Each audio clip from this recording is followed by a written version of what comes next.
salaamaaleykum madame Kadiata Deme yow da nga di membre conseil économique et social waaye bu ñuy fàttali it da nga di sénégalais bi nga xam ne da nga dëkkoon fecc France ci lu mat ñeent fukki at. tey jii wàcc nga ci langum politique. lan mooy li nga xam ne moo la indi. ci li nga xam ne nekkuloon sa liggéey moo di wàllum politique bu ñu koy woowee noonu. asalaamaaleykum d'abord Babacar Touré maa ngi lay nuyu yow ak sa équipe di nuyu tout le Sénégal et di nuyu diaspora bi ma nekkoon maa ngi nuyu ñëpp di ziare ñëpp. Bon man sama parcours c'est un peu simple comme on dit parce que j'ai vécu longtemps à l'étranger bi may dem France j'avais que 16 ans. fukki at ak juróom-benn. waaw fukki at ak juróom-benn laa am bi may dem 15 ans sax laa bëgg a wax parce que après mon BEPC fii dama dem rejoindre sama borom kër foofu en France plus exactement à Rouen loolu la sama parcours bu France ma dem nekk fa ak sama borom kër am fa sama njaboot am fa sama kër vivre foofu comme une Sénégalaise lambda ba fi ñu toll nii ba après ci laa dellu si waat Sénégal. ñibbisiwu Sénégal bi. du ñibbisiwu ñëw def wàllum politique moo di sénégalaise bi nga xam ne dëkk na lu yàgg France. xalaat ni dafa war a dem njariñ réewam. ñibbisi comme ni ñu koy waxee. loolu tax nga dugg finalement nga dugg ci politique. sa daje ak politique naka la demee. Monsieur Touré, c'est un pur hasard, mais on dit qu'il n'y a pas de hasard. Parce que sama borom kër dafa jël retraite en 2008. Bi mu jëlee retraite en 2008, man j'ai préféré le suivre. Bien que samay atu retraite jotul moom mu ne nañ ñibbi Sénégal ma ne ko acca comme xale yi mag nañu ma ànd ak moom ñibbi si fii au Sénégal loolu moo njëkk waaye ñëwuma woon pour politique dama ñëwoon rek pour nekk ak sama borom kër ñibbisi na ñuy def la navette xale di ñu seetsi pour xale yi gën a xam Sénégal parce que foofu lañ juddoo foofu la ñu màggee dama bëggoon samay doom xam ce que c'est mon pays d'origine man parce que ñoom France lañ juddoo dama bëggoon ñu xam seen racine ñu xam fi ñu jógee ma yóbbu leen au Fouta là où dégg nga samay ancêtres fa la ñu jógee le Sénégal ñu xam seen pays d'origine xam seeni valeurs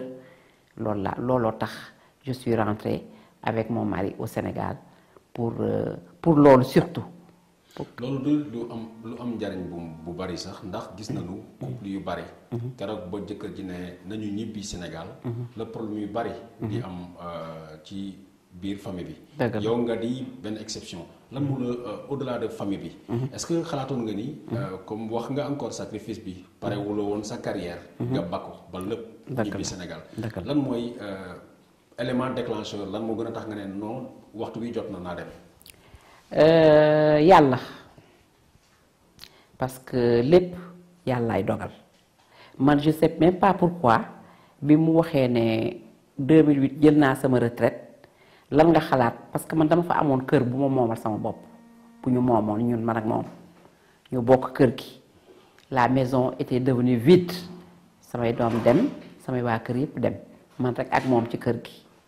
ñuy màgget di xalaat Sénégal moom muy xalaat Sénégal mu ne ma nañ dem comme ça m'est venu comme ça may naa ñëw boobu nag sama yaay elle était en vie yal na ko yàlla yërëm xare ko àjjana fi mu nekk nii mu nga ca Firdawsi ma mère était là mais moom ses parents étaient partis mais ma mère était vivante donc je voulais en même temps en profiter pour rester un peu avec ma mère et sama famille loolu je sais pas ce qui m'est arrivé mais noonu rek la ñëwee waaw. guerre de France ñëw Sénégal foog ni ab retraite moo la fi fekk gunge kii di sa borom kër yàlla def nga soogu ci li nga xam ne muy géeju politique sa déclenchement daje ak politique boobu bëgg naa nga wax ma naka la demee. dinaa ci sawar trop Babacar mon fils parce que président Macky Sall sama yaay moo ko bëggal boppam sama yaay ci boppam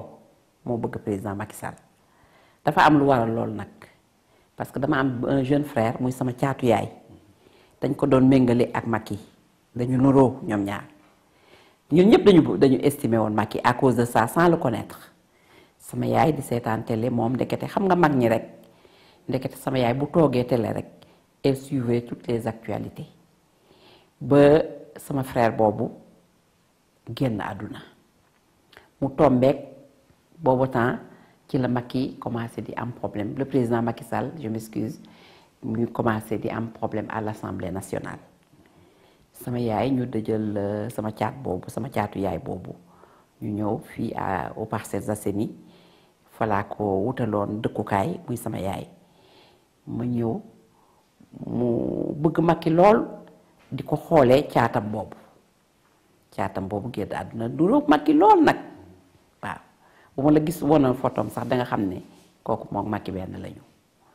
léegi nag sama yaay ma ñëw mu ne ma jàppaleel président Macky Sall ma ne ko déedéet man duma politique mu ne ma yow doo xool ci li ma bëgg Macky nga jàppale Macky Sall ma ne ko man musuma def politique bien que mon mari a été 40 ans syndicaliste CGT. France. Il était à la CGT. Il a fait tout son parcours dégg nga dans sa vie depuis mu amee 20 ans la commencé def politique parce qu'il était à la CGT nekk fa di dimbali immigré yi voilà c'était un délégué syndical toute sa vie donc xam nga je suis un peu née dans une famille politique donc nag noonu sama yaay ne ma naa jàpp sama borom kër encouragé ma ne ma comme que ñëw nañu defuñu dara pourquoi pas ñu xool nga jàppale nga xool Macky waxtaan ak moom ak ndax sa frère la tamit man gis jàppee naa ko frère boobu xaw ma ko moom le président Macky Sall ma dem ma jàkkaarloo ak moom ressemblance boobu nag frappé ma sama rakk ñëwaat ci sama kanam mu ne mën naa ko jàppale ma ne ko président Macky man duma politique waaye man dama la jàppee comme un frère man ak sama famille yëpp bien que man xaw ma la woon loolu moo tax ma jàppale président Macky Sall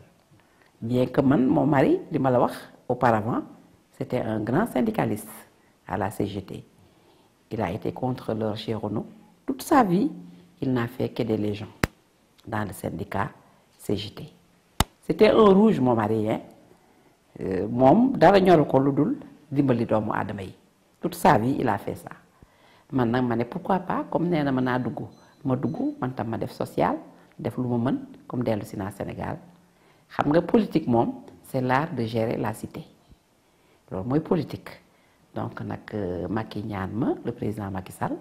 ne ma naa ko jàppale ma tendre ko la main mu tendre ma la main noonu laa dugg sooboo ci politique. boobu nga ñëw fekk ñi nga xam ne dëkk bi pratiquement am na ñoo xam ne amuñu liggéey lu dul politique yow nga ñëw politique laa lay woon nga di ku bees ci biir ma nekk novice. est-ce que xajaloon nañ la est-ce que seen xëccoo yi bokkoon nga ci est-ce que amuloon ay clan yoo xam ne xawoon nga leen gêné yu mel noonu amuloo est-ce que dunduloo xëccoo boobu daal. Babacar c'est pas mon genre man di xëccoo man duma xëccoo dara man ba ma nekkee xale ba ma toll fii ma toll musuma xëccoo dara man dama ñëw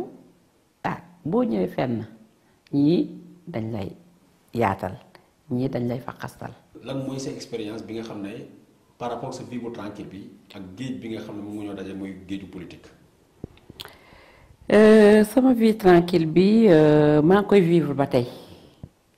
parce que après 40 ans quand même de vie à l'étranger lu bari danga koy dépasser man dama am esprit de dépassement man musuma xëccoo comme ni ma la ko waxee sànq te du ma mës a xëccoo xam nga lu tax damay xaar rek ba yàlla wone la ma benn yoon rek ma jaar fa parce que ñëwuma pour def politique sama métier man auparavant je vais te dire que man j'ai travaillé en France man j'ai continué mes études après mon BEPC j'ai continué mes études jusqu'à ma am un BTS en commerce après j'ai fait une formation j'étais assistante sociale ma nekk assistante sociale di liggéey dans le social donc liggéey naa France aussi ah liggéey naa lu yàgg liggéey naa avec ay nit donc man bu ma nekkee ak ay nit bu ñu buggee indi problème tam man du ma ko indi parce que nag ni ma gisee président de la République noonu la ko bëggee moom dafa bëgg rek nit kuy ñëw liggéey dem et c'est ma façon de faire toute ma vie j'ai travaillé tranquille dans ma vie et puis la vie n'est pas faite d'un fleuve tranquille. Parcelles Assainies bi nga xam ne foofu nga ñëw di militer am fa sa kër lan mooy sa quotidien sa bés bu ne sa diggante ak militants yi nga xam ne ñu ci bari merewoon nañu ñi nga xam ne seeni leader politique lañu yow naka ngay def ak ñoom ci léegi nii wala boobu ci léegi nii ci léegi nii mere politiciens yi c'est trop dire man de wax dëgg yàlla fa ñu nekk foofu aux Parcelles actuellement le coordonnateur c'est monsieur Amadou Ba moom le président désigné comme coordonnateur parce que nag y avait un autre monsieur un grand monsieur Mbaye Ndiaye moo fa nekkoon ak ñun bi ñu dooree commencé on était avec monsieur Mbaye Ndiaye boobu temps président moom xaritu Mbaye Ndiaye la te Mbaye Ndiaye moo nekkoon Parcelles donc on était avec lui et il y avait pas de problème on travaillait ensemble main dans la main ba Amadou Ba ñëw nii monsieur le ministre Amadou Ba dans tout début nag y a des problèmes y a des trucs mais on est en train de voir comment régler tous ces problèmes là comme ça ñëpp nekk ci jàmm. waaw tey yaa ngi Parcelles Assainies waaye bu ñuy fàttali da nga bokk ci diaspora bi. diaspora bi tey problème yi bari na. problème yi surtout muy France bi nga xam ne xam nga ka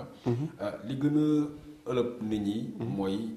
bu amee nit bu gaañu ñu war ko indi néewam coow boobu yow naka nga xalaate mooy rapatriement de corps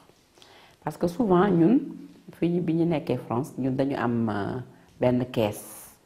bu ñuy cotiser en tant qu'immigré chaque immigré yaa ngi cotiser une certaine somme par an annuel man personnellement depuis ba ma fa nekkee maag sama borom kër comme c'est un syndicaliste comme je vous l'ai dit moom affaire yooyu rek social rek lay toppatoo donc dañu am benn caisse boo xam ne dañuy cotiser ay 20 €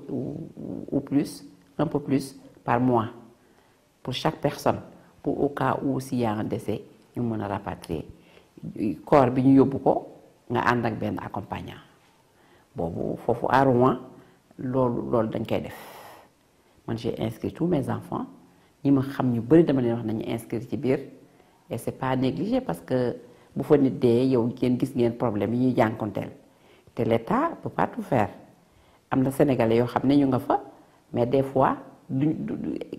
kii consulat yi ak ambassades yi duñ leen xam ba leen di jàppale donc c'est difficile donc boo nekkee immigré nga ñëw da nga war a rapproché wu ci sa consulat wala ci sa ambassade ñu wax la li nga war a def mais ñun dañ fa yàgg moo tax nag ñu xam lu bari te ku ñu gis dañ lay conseiller loolu nga rapproché wu dans les associations comme ça nga ñëw di cotiser boo mënul cotiser nga ñu xool naka lañ lay dimbalee ba nga mën a cotiser yow xam nga immigration nu mel bu ñëwee jàppalante bi dafa am solo ci foyer yi man je connais pas trop mais ñoom dañuy jàppalante seen biir ku ñëw bees da nga lekk gratuitement parce que da nga fay fekk say mbokk ñu jàppale la ba nga mu ami tànk nga mën a demal sa bopp. diaspora boobu nga jóge it am na tiis bi nga xam ne dal na askanam mu di kenn si ñoom Idi Diène barki démb benn raciste italien rey na ko foofu ci Milan lan mooy message bi nga xam ne da nga koy transmettre njaboot gi ak sénégalais yi nga xam ne si njàkkaar lañ nekk tey ci Italie. maa ngi tout d'abord maa ngi jàllee famille Idrissa Dieye di leen wax ne yàlla suuf sedd ci kawam wax dëgg yàlla lu tiis la lu metti la nga dem di wuti dégg nga surtout que la crise elle est mondiale xam nga crise bi dafa mondiale ba nga xam ne léegi immigré yi fa nekk kii français yi fa nekk dañuy defee ne que l'immigré vient pour prendre leur pain comme da nga ñëw jël ci seen li ñu amoon alors que non parce que ñun dañoo yàggoon coloniser moo tax nag ñun Europe moo nekk suñu jëmukaay pour wuti dara mais fi mu nekk nii daal vraiment affaire racisme metti na fa trop parce que nag tubaab yi crise bi dafa mondial ba nga xam ne tubaab yi seen bopp dañuy defe ne yow en tant que immigré da nga fa ñëw pour jël seen place loolu moo indi racisme bu bari bi même nos propres enfants en souffrent et bien que dañu juddoo foofu ñoom màgge fa waaye dañ leen di wan ne que yéen vous êtes pas dégg nga des Français à part entière ci loolu la ñuy xeex racisme bi dafa bari à cause de ça quoi donc bu ñu gisee un immigré bu ñëw di daan doole dañ naan da nga ñëw jël seen place donc ñu liquider la pour un rien moo tax il faut faire attention boo demee ci dëkku jàmbur yi nit ñi jéem a góorgóorlu daal def attention parce que racisme bi metti na même pour ñi nga xam ne ñi dañ faa yàgg ñi fa juddoo. tey Sénégal ñu ngi wax ñu ngi def ay découvertes yu bari ñu yaakaar ni léegi réew mi génn ci ndóol ñu ngi découvrir ay pétrole ñu ngi découvrir gaz ak yeneen ñu wax du ñu waxul yàlla def loolu lépp feeñ ci nguuru Macky Sall tey jeunes yi bari nañu ci bitim réew wax nga que racisme bi bari na ainsi de suite ñooñu am nañu diplôme wala jàng nañ ci xam-xam yooyu bëgg nañu ñibbi si mais dañuy douter est-ce que naa fekk lii Sénégal est-ce que tey yow mi nekk membre conseil économique et social di wala war a xalaatal Sénégal lan nga leen war a wax comme message jeunes yooyu dama leen di wax nañu am espoir parce que toujours dañuy wax le pétrole est une malédiction yooyu dafa njëkkee ci yenn pays yi nga xam ne africain yoo xam ne pétrole bi ñooñu erreur yooyu ñu defoon ñun nañ ko jéem a bañ a def parce que ñoom ci pétrole bi si ñoom la njëkk comme certains pays Congo bon d'autres pays africains ñooñu am nañu ay déboires yu ñu amoon à cause du pétrole d'ailleurs au conseil économique def nañ ci des portes de journée ouvertes def nañu encore comment parce que ñu bari xamuñu ce que c'est le pétrole ce que c'est le gaz dégg nañu rek pétrole dañuy defee ne dangay ñëw rek tibb déedéet léegi génn na daal non dañuy exploiter di defar mais le Sénégal a un avenir c'est sous Macky Sall et chance am la su porte-bonheur la yal na nekk porte-bonheur aussi parce que pétrole ak gaz malédiction la dans certains pays africains faut pas qu'on renouvelle les mêmes erreurs que les autres pays avaient fait pour man le Sénégal inchallah est sur le plan émergent te ci boobu yoon lañu le président jaarale le Sénégal et je crois que ça va aller. élection présidentielle pratiquement fukki weer mooy dox suñu diggante ak élection yi bëri na coow ñi nga xam ne jotaguñu seen carte d'électeur ñi inscrire nañu kenn xamul lan nga ci sa xalaat. Inscription yi jusqu'au si je me trompe pas rallongé nañ ko pour ñëpp mën a jox seen carte d'identité d'ici fin avril bon xam nga dans tout début il y a des problèmes parce que bële yoon souvent opposition bi dafa naan que ñoom rek ñoo am problème comme quoi seeni ay militants rek la ñu joxul ay carte man je connais des personnes yoo xam ne ils sont de l'APR jotuñu seen carte donc problème bi c'est pour tous les Sénégalais ñu essayer ku ci nekk nag avec le ministre Aly Ngouille Ndiaye d'ailleurs que je salue au passage ku nekk dafa war a jot sa carte d'identité foo boor boo féetee et puis defe naa dina gën a leer ci bopp nit ñi parce que fi mu nekk nii vraiment problème mu carte d'identité yi quand même posé na un peu de problème aux Sénégalais te xaw na ub boppu Sénégalais yi mais j'espère que tout va se résoudre inchallah avec Aly Ngouille Ndiaye ministre de l'Intérieur. lan mooy dernier message bi nga xam ne moom nga fas yéene tàggatoo ak ñi nga xam ne dañ lay seetaan tey pour la première fois ci Kéwoulo TV. waaw xam nga tey c'est le 8 mars monsieur Touré mon fils tey damay sargal jigéen ñi damay sargal mes sœurs les femmes